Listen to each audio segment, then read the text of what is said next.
Selamat pagi, siang, sore, malam, tergantung kalian menonton video dari kelompok kami kapan. Kami dari kelompok 2 akan memaparkan ulang materi tentang wawasan Nusantara untuk melengkapi nilai middle semester kami.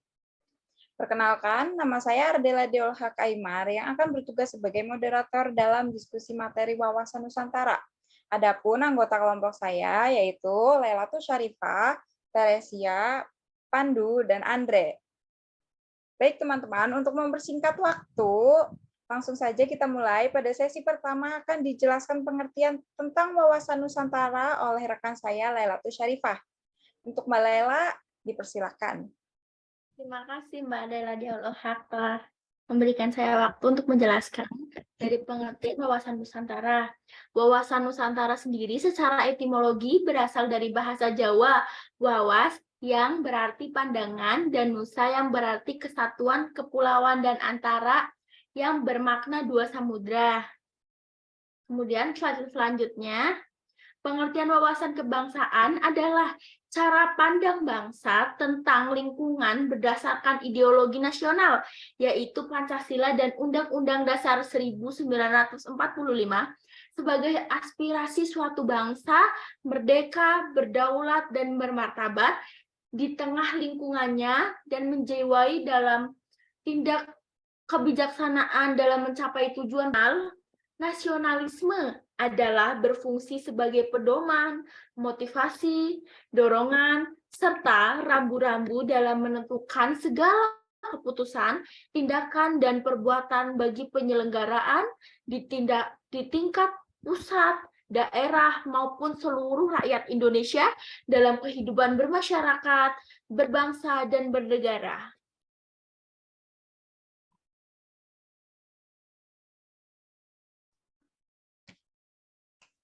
Kemudian dilanjut dengan apa saja sih asas-asas wawasan Nusantara itu. Nah, pada subtes ini akan diterangkan oleh rekan saya bernama Teresia. Untuk Teresia, waktu saya persilakan. Baik, terima kasih. Asas wawasan Nusantara merupakan kaidah atau ketentuan dasar yang wajib dipatuhi, dilakukan, serta dijaga oleh seluruh elemen masyarakat agar tercipta perdamaian serta keseimbangan di Indonesia. Ada 5 asas wawasan Nusantara. Yang pertama, asas solidaritas. Solidaritas adalah perasaan emosional dan moral yang terbentuk pada hubungan antar individu atau kelompok berdasarkan rasa saling percaya, kesamaan tujuan, cita-cita, dan adanya kesetiakawanan dan rasa sepenanggungan. Yang kedua ada asas kejujuran. Kejujuran dalam berpikir serta bertindak menjadi sebuah asas wawasan Nusantara yang sangat penting. Berani berpikir dan bertindak hanya yang sesuai dengan fakta serta kenyataan. Wajib dilakukan demi tercapainya kemajuan. Yang ketiga ada asas kesamaan. Kesamaan tujuan mempunyai tujuan serta kepentingan yang sama. Sebagai contoh, di masa kemerdekaan saat semua rakyat Indonesia melakukan berjuang bersama-sama mengusir para penjajah. Yang keempat ada asas keadilan.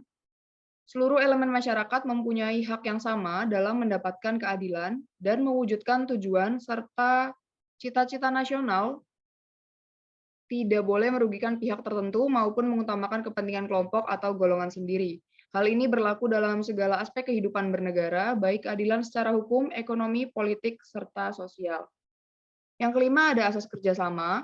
Dengan adanya kesadaran pada tujuan serta kepentingan yang sama, akan menciptakan kerjasama antar elemen masyarakat. Kerjasama serta koordinasi tersebut dapat dilaksanakan atas dasar kesetaraan agar terciptanya efektivitas dalam mencapai tujuan bersama.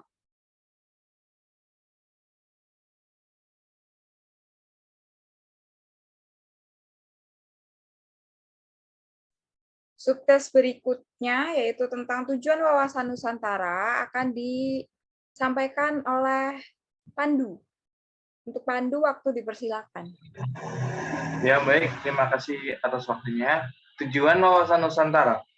Tujuan wawasan Nusantara adalah mewujudkan nasionalisme yang tinggi di segala aspek kehidupan rakyat yang lebih mengutamakan kepentingan nasional dibanding kepentingan individu, kelompok, golongan, suku, atau daerah kedudukan. Wawasan Nusantara sendiri berada dalam hierarki paradigma sosial, dimulai dari dalam mewujudkan nasionalisme yang tinggi itu bukanlah hal yang mudah, di mana dengan adanya globalisasi saat ini mengakibatkan liberalisasi serta dominasi pasar bebas. Buku berjudul Nasionalisme dan Ketahanan Budaya Indonesia, sebuah tantangan yang dibuat oleh M. Azam Manan berupaya mencari sebuah solusi untuk menyelesaikan permasalahan tersebut.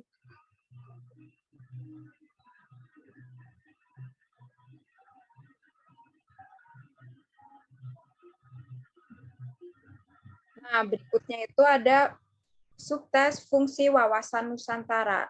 Pada subtes ini akan dijelaskan oleh teman saya yang bernama Andre. Waktu dipersilakan. Oke, terima kasih waktunya yang telah diberikan. Fungsi wawasan Nusantara yang pertama adalah wawasan pertahanan dan keamanan nasional, mengarah pada pandangan geopolitik negara Indonesia. Pandangan tersebut mencakup tanah air serta segenap wilayah negara Kesatuan Republik Indonesia. Yang kedua, ada wawasan kewilayahan Indonesia, termasuk pemahaman mengenai batas wilayah Indonesia agar terhindar dan potensi sengketa dengan negara lain. Yang ketiga, ada wawasan pembangunan dengan beberapa unsur di dalamnya seperti sosial politik, kesatuan politik, pertahanan, serta keamanan negara, ekonomi, dan sosial ekonomi. Selanjutnya ada konsep ketahanan nasional. Konsep ketahanan sosial yang memegang pertahanan penting dalam pencarian pembangunan, kewilayahan, serta pertahanan keamanan nasional.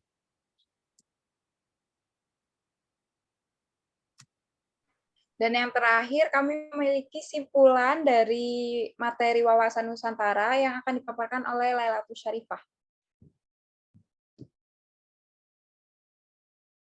Baik, saya mempunyai simpulan dari semua tadi yang kita paparkan pada malam hari ini untuk memenuhi nilai UTS kami.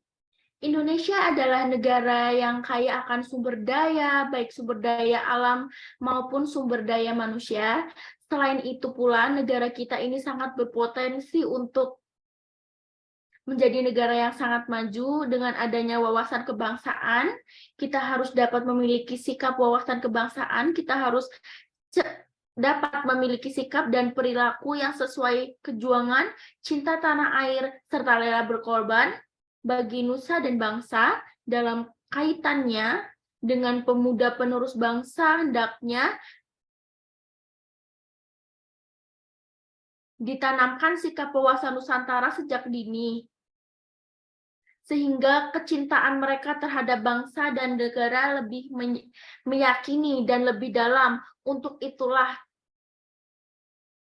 perlu kiranya pendidikan dan pembahasan mempelajari tentang wawasan kebangsaan dimasukkan ke dalam suatu kurikulum yang sekarang diterapkan dalam dunia pendidikan di Indonesia, misalkan pelajaran kewarganegaraan, Pancasila, PPKN, dan masih banyak pelajaran-pelajaran lainnya untuk masyarakat Indonesia agar dapat menjaga makna dan hakikat dari wawasan Nusantara yang tercermin dari perilaku-perilaku sehari-hari.